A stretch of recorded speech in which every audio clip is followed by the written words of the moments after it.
এতেকালের পরে আসতেছে আগামী বৃহস্পতিবার সম্ভবত এই শবে কদর। এতেকালের ফজিলত কি, শবে কদর সম্পর্কে ইনশাআল্লাহ একটু আলোচনা করার ইচ্ছা আছে। 2-3 নম্বর হলো আজকে আমাদের এখানে খতম শেষ হবে, খতমে কোরআন মজিদ তারাবির মাহফিল আজকে শেষ হবে, ইনশাআল্লাহ রাতে দোয়া হবে। এই তিনটি বিষয় সম্পর্কে ইনশাআল্লাহ আলোচনা করার আশা করেছি। বাকি আল্লাহ রাব্বুল আলামিন যদি তৌফিক দান করেন। পবিত্র রমজান মাসে আজকে 20টি রোজা অতিবাহিত হচ্ছে। এতেকাল যারা থাকবেন তারা আজকে সূর্য অস্ত যাওয়ার আগে অর্থাৎ মাগরিবের নামাজ পড়তে আসবে, তারা আজ থেকে মসজিদে থাকতে হবে 10 দিন। এই এতেকাল সম্পর্কে কিতাবের মধ্যে লিখতেছে আল ইতিকাফু ফিল লুগাতে আল কফতু। ইতিকাফ হলো নিজেকে আটকে রাখা, আটকে রাখা। আল কফসু ফিল মসজিদে, মসজিদের মধ্যে যে পুরুষদেরকে আটকে রাখা। ওয়াল কফসু ফিল বাইতে, আর ঘরের মধ্যে মহিলাদেরকে আটকে রাখা। মহিলারা ইতিকাফ নিতে চাইলে ঘরে নিতে পারে, আর পুরুষরা ইতিকাফ নিতে চাইলে মসজিদে নিবে। তো পুরুষ আর মহিলা দুই ধরনের, পুরুষও নিতে পারে মহিলাও নিতে পারে। তো পুরুষ অনেক সময় জুমা মসজিদে না নিয়ে অনেক সময় আলাদাখানায় কাছে কিনে থাকে, জুমার দিন জুমার নামাজ পড়তে জুমা মসজিদে যায়। এটা গ্রামগঞ্জে এখনো আছে। এতেকাল যদি কেউ থাকতে চায় তাদের জন্য কি ফজিলত আছে, এর পূর্বে আমি ফজিলতের আগে এতেকাল থাকতে চাইলে এতেকালের জন্য শর্ত কি কি, ফাদাইলুস সানায়া নামক কিতাব খণ্ড নম্বর 2 পৃষ্ঠা নম্বর 108। আর হলো ফতোয়া স্বামী। এই দুটি কিতাবের মধ্যে এসেছে যে কিতাবগুলো বিশ্বের মধ্যে সমাদৃত। এতেকাল যারা থাকতে চায় তাদের জন্য কিছু শর্ত আছে। মা বোনেরা ঘরে থাকলে মা বোনদের জন্য, আর পুরুষরা যদি মসজিদে থাকে তাদের জন্য কিছু শর্ত আছে। শর্তগুলো হলো, এক নম্বর হলো এতেকালের নিয়ত করা। আজকে মাগরিবের নামাজের পর্ব যখন মসজিদে ঢুকবে অথবা মা বোনেরা একটি নির্দিষ্ট কক্ষে ঢুকবে, সবসময় ওই কক্ষে থাকবে। যেখানে উনি এতেকাল নেবে সেই কক্ষে সর্বদা ওখানে থাকবেন। তো দুর্গমের সময় নিয়োগ করতে হবে, আমি এতেকাল করতেছি, আমি এতেকালের নিয়োগ করতেছি। 2 রোজাদার হতে হবে। এতেকাল একদিন যদি কেউ থাকতে চায় পারবে না, বরং এতেকাল থাকতে হবে রোজা অবস্থায়। এই জন্য রমজানে যেহেতু রোজা আছে এতেকাল থাকে।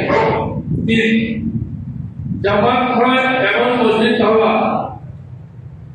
অনেকে ইবাদত জায়গায় নেই, কিন্তু অনেক জায়গায় ইবাদত জায়গায় জামাত হয়, জুমা হয় না, কিন্তু জুমার জায়গায় যেতে পারবে।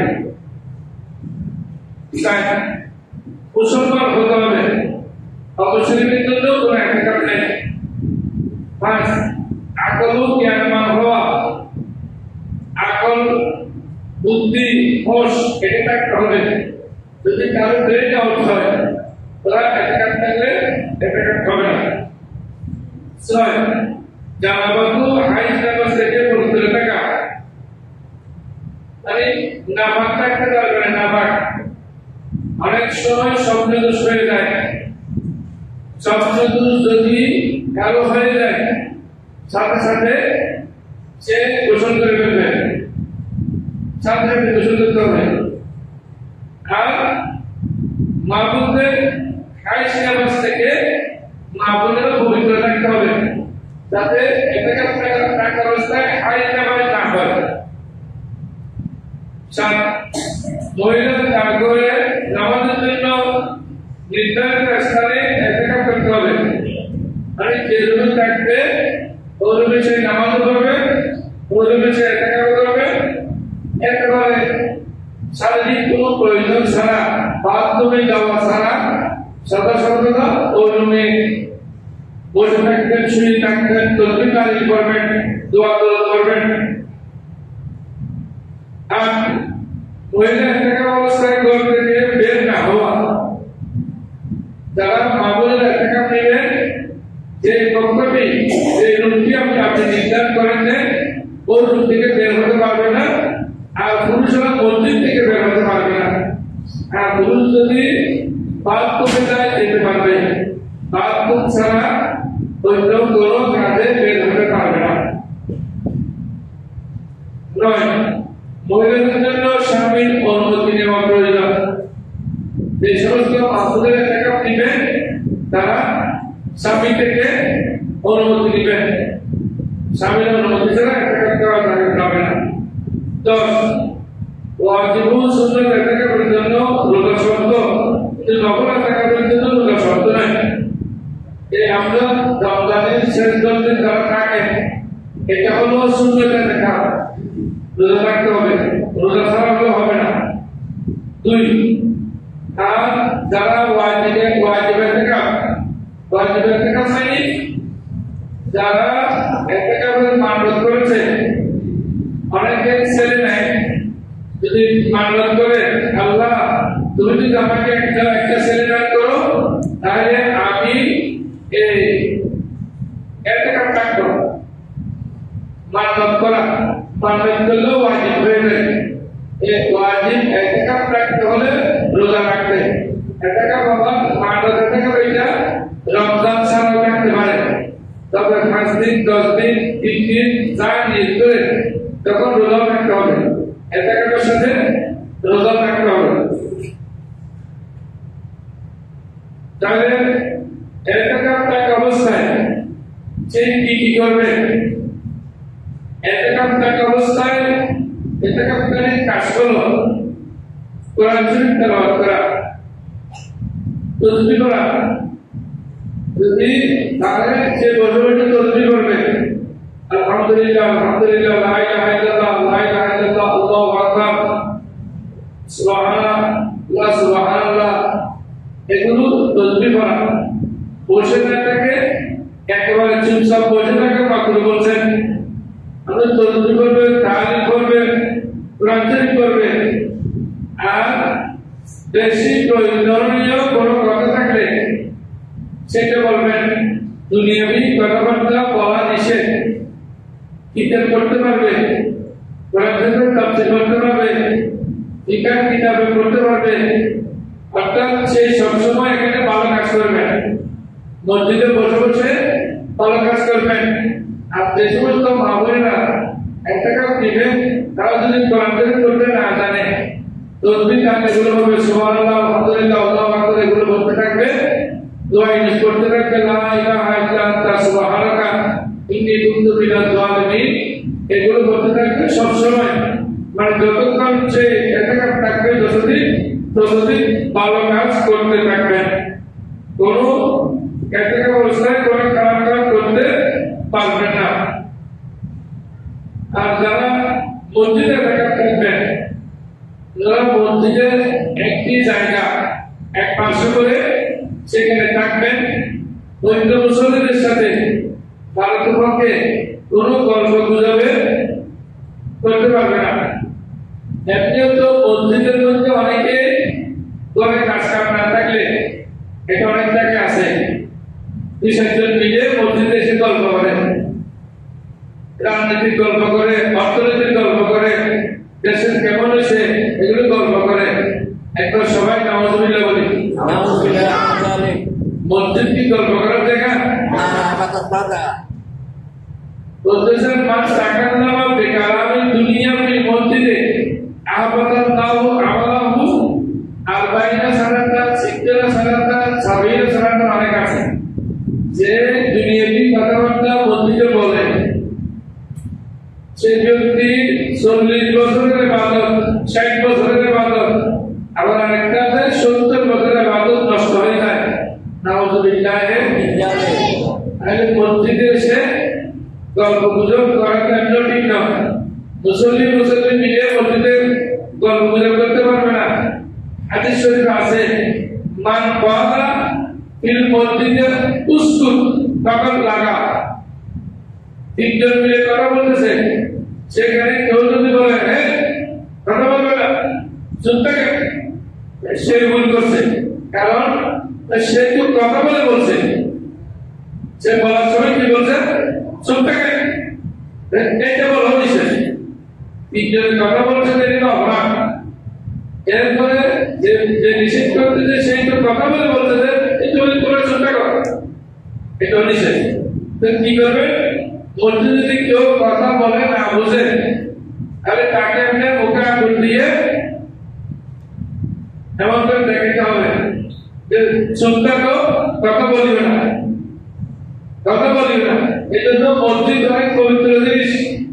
যদিও মনে হয় যে আমাদের বাড়ির পাশে আল্লাহর ঘর আছে, সেখানে যা চাই তা করতে পারবো, ততক্ষণ গিয়ে ঘুমাইতে পারবো, ততক্ষণ গল্প করতে পারবো, মনে যা চাই তা করতে পারবো না। এটা মসজিদ, এটা আল্লাহর ঘরের বাইতুল্লাহর অংশ, এটা বাইতুল্লাহর শাখা।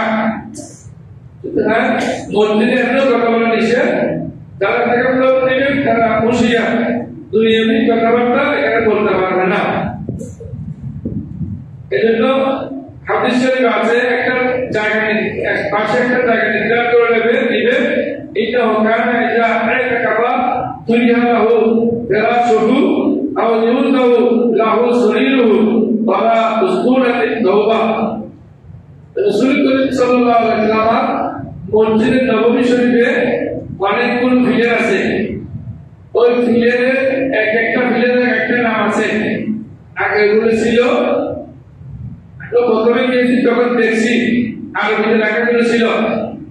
তো এখন একটা ফিলারের নাম হলো উসকুরাতি তাওবা। রাসূল করিম উসকুরাতি তাওবা ফিলারের পাশে অবস্থান করে ইতিকাফ দিতেন। সুবহানাল্লাহ, সুবহানাল্লাহ। এখন আছেন ইতিকাফকারী, সময় একটু কম। ইতিকাফকারী কি করবেন?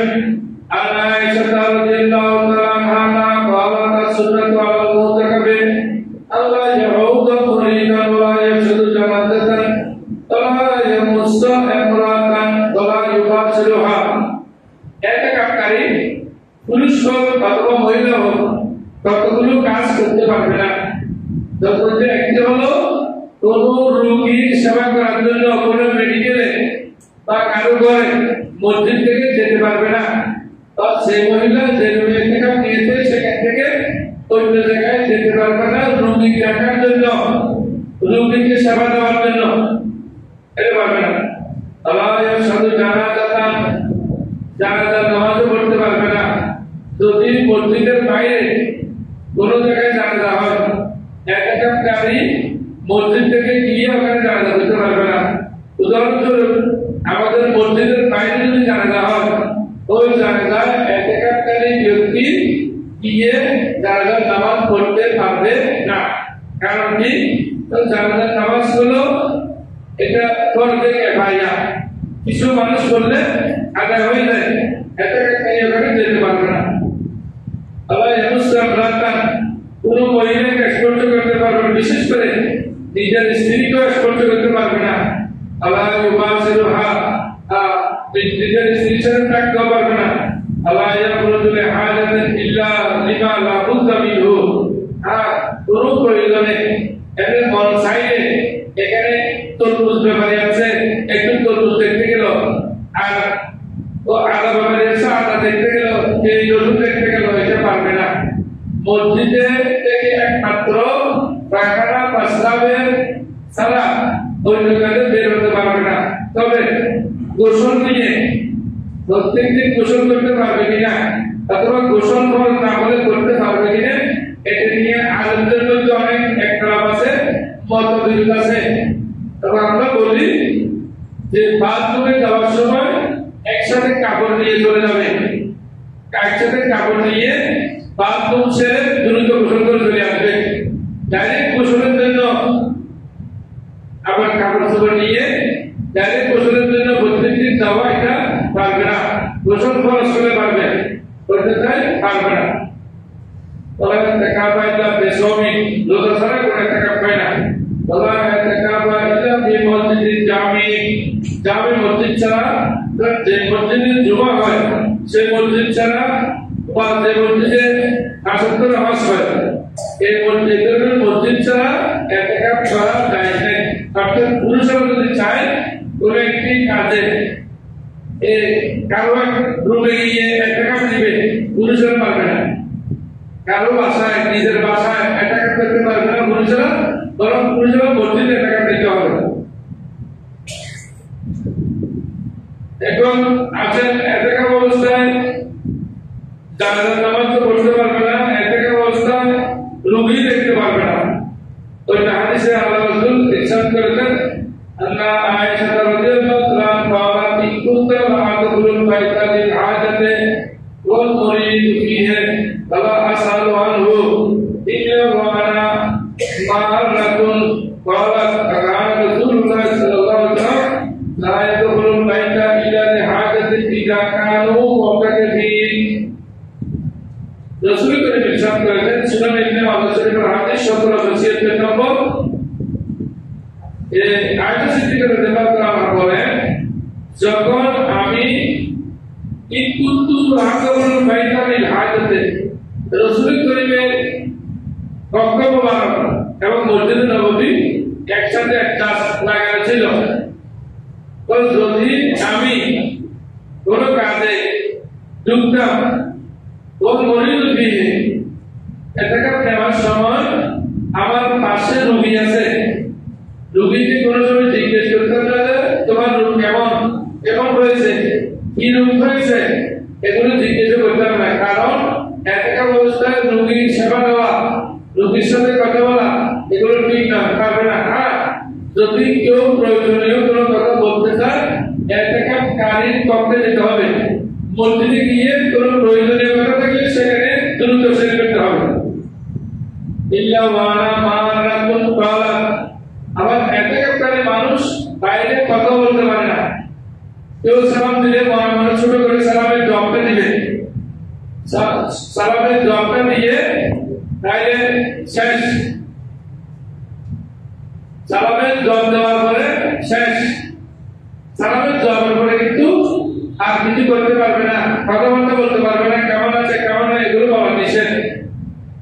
কারণ রাসূলুল্লাহ সাল্লাল্লাহু আলাইহি ওয়াসাল্লাম হাজাতে রাসূল করিম সাল্লাল্লাহু আলাইহি ওয়াসাল্লাম মসজিদে নববী শরীফ থেকে কক্ষে কোনো কাজ ছাড়া আসতেন না, কোনো কাজ ছাড়া রাসূল করিম সাল্লাল্লাহু আলাইহি ওয়াসাল্লাম আসতেন না। ইদা কানু মুতাকাফিনা, যখন ইতিকাফ নিতেন তখন কিন্তু তার পায়খানা প্রস্রাবের হাজত ছাড়া অন্য কোনো কাজে বের হতেন না। আয়েশা রাদিয়াল্লাহু তাআলা قالت كان النبي صلى الله عليه وسلم يعتكف في العشر الأواخر من رمضان, রাসূল করিম রমজানের শেষ দশকে ইতিকাফ নিতেন।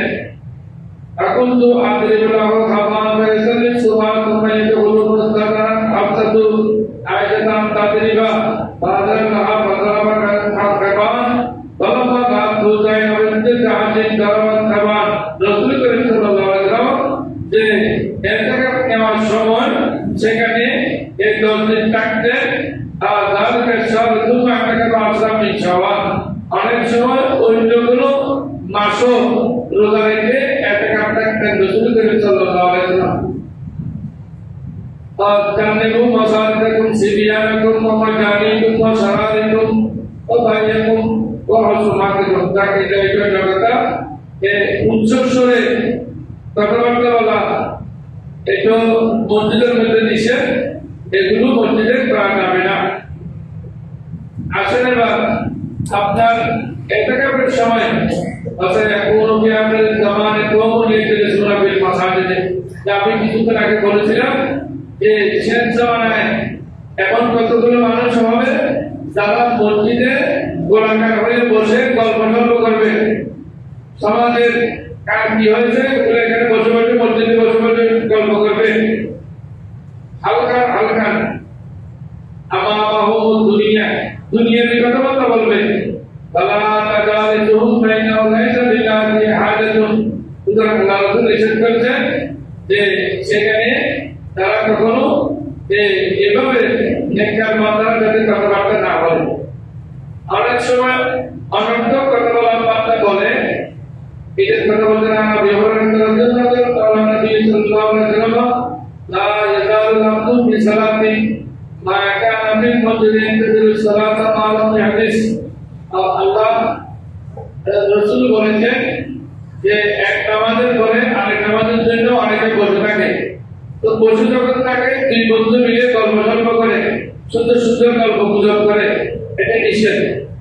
এক মসজিদ এক নামাজের পরে আরেক নামাজের জন্য আপনি অপেক্ষা করতেছেন, আপনি ভালো মানুষ নেককার মানুষ, ঠিক আছে, কিন্তু আপনার মাঝখানের সময়টা আপনি তসবিহ তাহমিদ দোয়া দরুদ মসজিদ এগুলো করে কাটাতে হবে, কোরআনের তেলাওয়াত করে কাটাতে হবে। فقال رجل آدمي قال حدثني يا أبا هريرة قال الصوفيان أكثر حتى এটা বিশেষ করে অনেকে না বুঝে এগুলো করে, এগুলো করা নিষেধ। ইতিকাফ কেন থাকে?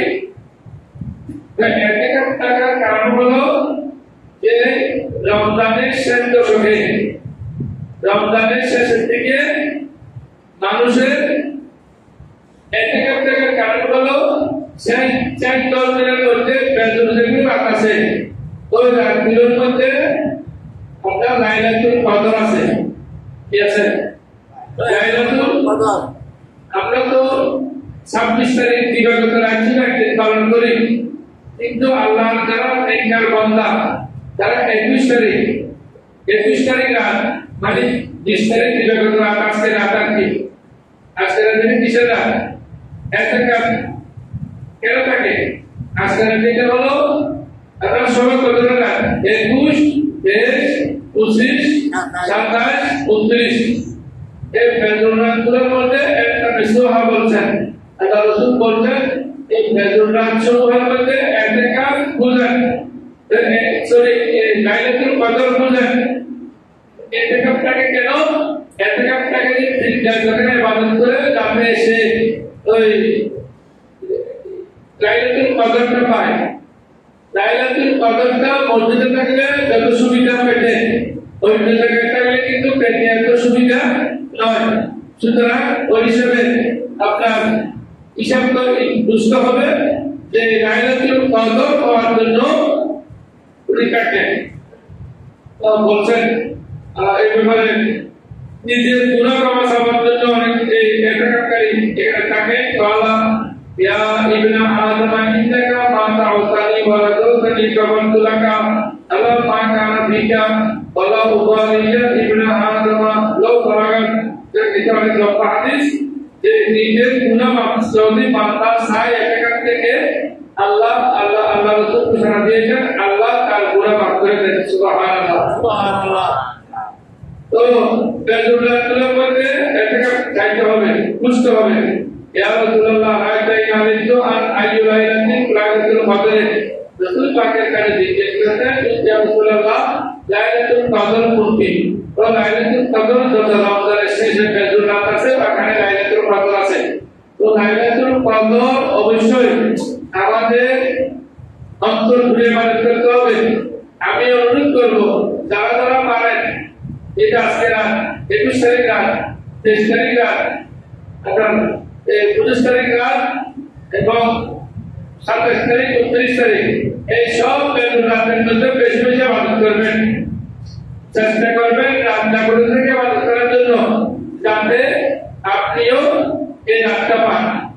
এবং এলাকার মানুষের কাছে অনুরোধ করবো ওই রাতটা ওরা বেশি পায় যারা বিশেষ করে এই এতেকাফে তাদের সময় আছে, যুবক হোক, ছেলে হোক, মেয়ে হোক, মেয়েরা হলো বাড়িতে, ছেলেরা হলো মসজিদে, বৃদ্ধ হোক, এতেকাফে বেশি সওয়াব।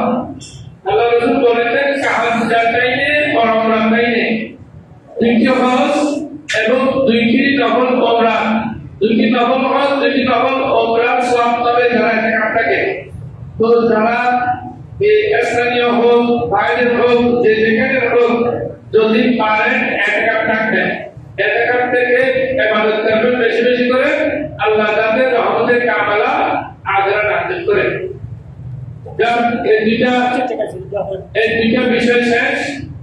এখন আরেকটা বিষয় হলো, আজকে আমাদের মসজিদে তারাবির মাইকে খতম শেষ করে, এজন্য আমি অনুরোধ করেছিলাম আপনাদেরকে শরীক করার জন্য। সবাই মনে হয়েছে সবাই হয়েছে, আর বাকিরা হয় নাই।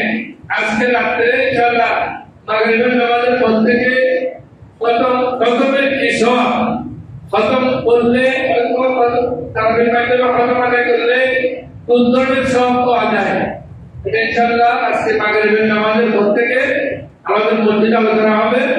আপনারা ইফতার করার পরে আধা ঘন্টা একটু রেস্ট নেবেন, আধা ঘন্টা রেস্ট নিয়ে আধা ঘন্টা 40 মিনিট রেস্ট নিয়ে মসজিদে চলে আসবেন, তাহলে আপনারা খতমের কি সওয়াব পেতে জানতে পারবেন। আমি আগেও বলেছি যে কোরআন শরীফকে যদি আপনি ইজ্জত করেন, সম্মান দেন, এই রমজানের রোজাকে যদি আপনি ইজ্জত করেন, সম্মান দেন, আপনার লাভ হবে। কি লাভ হবে? কোরআন শরীফ এবং রমজানের রোজা, এই দুইটার ডাইরেক্ট হাদিস, বুখারী শরীফের হাদিস, ইসলামকে আনলে আপনি বান্দার জন্য মহা বিপদের টাইমে বান্দার জন্য সুপারিশ করবে, কোরআন শরীফ সুপারিশ করবে এবং রমজানের রোজা সুপারিশ করবে। বিশেষ করে যখন কবরের শাস্তি দিবে, কবরের শাস্তির সময় হাদিস শরীফে এসেছে যে এখানে রমজানের রোজা এবং কোরআন শরীফ নিষেধ করবে ফেরেশতাদেরকে, ফেরেশতারা তোমরা সাবধান, আমার আল্লাহর এই বান্দাকে তোমরা কষ্ট দিও না। কেন? ইন্নী মানাতুল নাহারা, আমি রোজা বলবে যে আমি এই ব্যক্তিকে হালাল খাবার খাইতে দিনের বেলায়, সুতরাং তাকে কোনো কষ্ট দিও না। এরপরে কোরআন শরীফ বলবে ইন্নী মানাতুল লাইলা আরে নওমে, যে কোরআন শরীফ বলবে যে সে 30 দিন রমজানে এশার নামাজের পর প্রত্যেকদিন এরা অবশ্যই এখানে খতম আদায় করেছেন, খতম আদায় করেছেন বিদায় একে শাস্তি দিতে পারবে না। কোরআন শরীফ তার জন্য সুপারিশ করবে যে কষ্ট দিও না, কষ্ট দিতে পারবে না, আযাব দিও না, শাস্তি দিও না। আল্লাহ রাব্বুল আলামিন আমাদের সবাইকে গত বছর যা দিয়েছেন এবছর একটু বাড়াই দিতে হবে, তো দিয়ে সবাই শরীক হবেন ইনশাআল্লাহ। ঠিক আছে তো? ঠিক আছে ইনশাআল্লাহ। কথা বলেন, কথা বলেন না? ঠিক আছে, ঠিক আছে, এখন বলেন ঠিক আছে, ঠিক আছে, একটু সবাই শরীক হবেন।